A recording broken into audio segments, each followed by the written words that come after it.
My name's Andrew Goodall. I'm a commissioning manager. I work for Doncaster Council. And I'm Martin Walker, and I also work at Doncaster Council in a change team.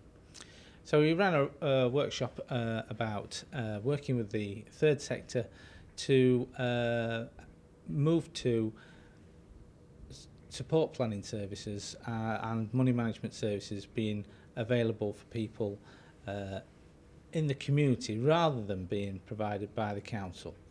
Our experience has been that social workers and assessment officers, whilst they're very good at writing support plans, aren't always the best place to understand the whole range of community-based services and universally available services that people can take advantage of and meet needs in very, very creative ways.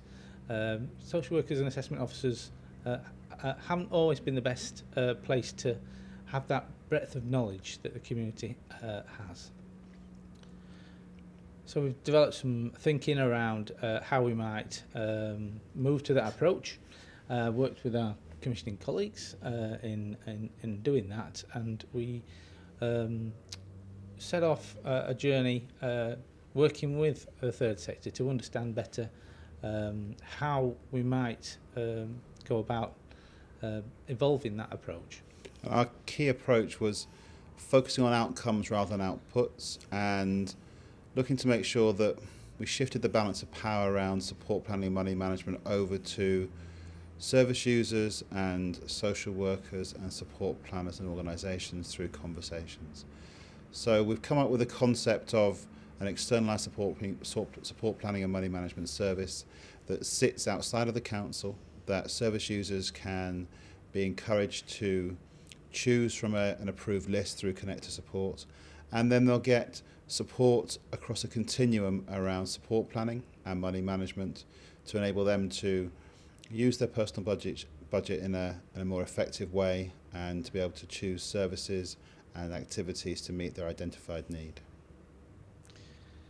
So this sits as part of our journey in changing the way in which people receive support. So we very much wanted to get to a place where practitioners were focusing on assessment and identifying eligibility, and then stopping at a very light touch care and support plan approach, which just looks at the person's needs, articulates outcomes, so an agreement between the social worker and the service user about those, the person's ability to manage money, very much wanting to encourage people to take advantage of a direct payment, because we know people taking that option tell us that their quality of life is much better by having a direct payment, rather than the more traditional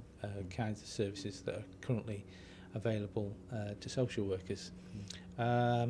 So we wanted to focus our assessment service on that core work, along with safeguarding work, and take advantage of those community assets that are out there. And how do we tap into that? Well, we think we need to encourage, as Andrew said, those organisations to work with us to help people to get the support that they need much more creatively.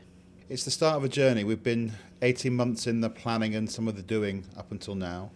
The new social work rescript and our new approach towards personalisation and putting people back in control will be happening after Easter, and that's not going to happen all at once. We recognise that we need to keep working with people, with providers, with the market, with members of the council, at all levels, all officers, to grow this, to be challenged and to challenge, and to take those learning opportunities on board and look to the future to make it better all the time, continuous improvement through learning and through challenge.